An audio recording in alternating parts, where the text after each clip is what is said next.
In this module, we will touch on the features of Pulsar that make it a popular distributed messaging system. We will dig into the deeper level of how Pulsar works to achieve these features in a later module on Pulsar theory. When only a handful of messages are being sent from a couple of producers to a couple of consumers, it's easy enough to send those messages directly. However, in many cases, there are thousands or millions of messages passing from thousands of producers to thousands of consumers every day. Handling that busy message transfer directly between producers and consumers would create expansive complexity.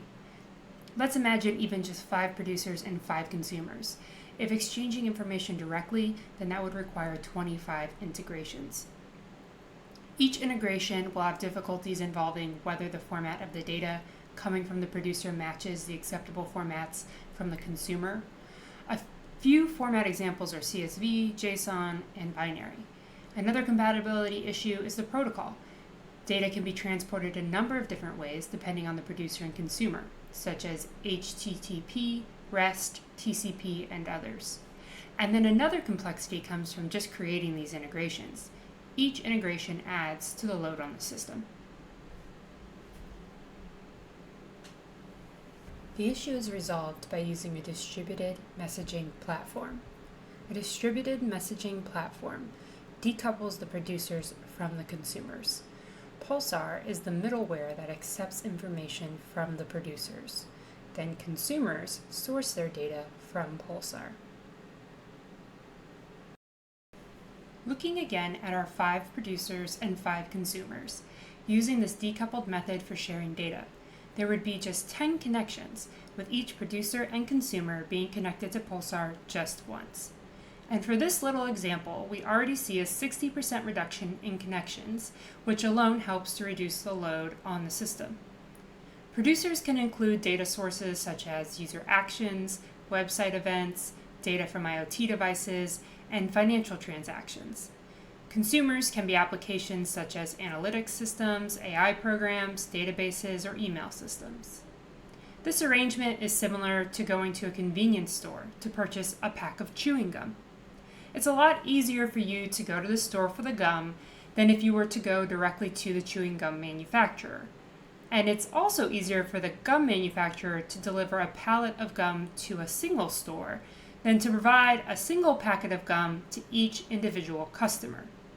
Direct-to-consumer chewing gum sales would add loads of complexities, with the gum manufacturers needing to sort out the currencies each customer is making the purchase with, which flavors go to which customers, and so on.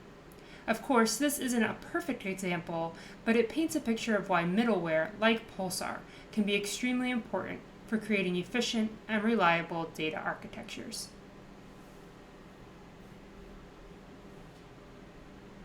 There are many different distributed messaging platforms to use depending on the use case. Kafka, Redis, RabbitMQ are just a few. And in this course, we are discussing Pulsar, a relatively new technology that is proving to be the right choice for many use cases. Pulsar was developed at Yahoo and is used by a number of large companies, including currently Comcast, Overstock, and Splunk, to name a few. Pulsar is an open source technology under the Apache license. There are several features that are key to Pulsar's usefulness, and we will review each of them separately in the next few slides. Let's first touch on the basic needs for any messaging system: fast response times, scalable, and proven to work. Pulsar has a low published latency of less than 5 milliseconds. To put this in perspective, RabbitMQ, the fastest of the message brokers, has a latency of 1 millisecond for low throughputs. Kafka has a competitive latency of about 5 milliseconds. Keep in mind that these speeds are dependent on the number of partitions and subscriptions, and are also dependent on factors like message size and durability guarantees. So if you need the fastest possible response times, then RabbitMQ is still the best for low throughputs. However, 5 milliseconds latency is still fast, and Pulsar holds its low latency performance even as throughput increases. Because it scales horizontally, your Pulsar implementation can grow to meet demand. Pulsar can grow to be hundreds of nodes. The number of messages processed, number of topics, as well as throughput and storage can all be increased.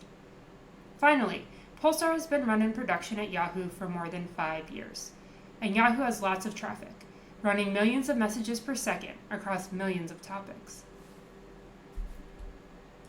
Now let's briefly discuss some of Pulsar's most important features. Firstly, it is lightweight and has friendly APIs such as the REST admin API for provisioning, admin, and monitoring. Pulsar can operate in pretty much any environment, from bare metal to the cloud and in containers like Kubernetes.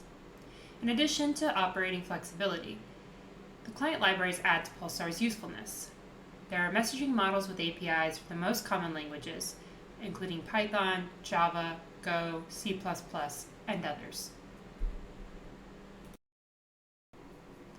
Pulsar also supports authentication, authorization, quotas, and isolation, helping to make securing your messages easier. And Pulsar includes persistent message storage through Apache Bookkeeper.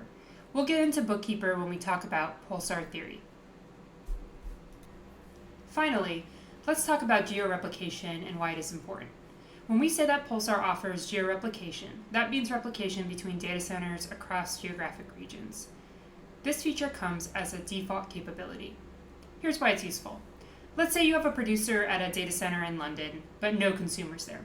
And then you have consumers in data centers in Bangalore and San Francisco. With georeplication, your Bangalore and San Francisco consumers can consume the messages from the London producers.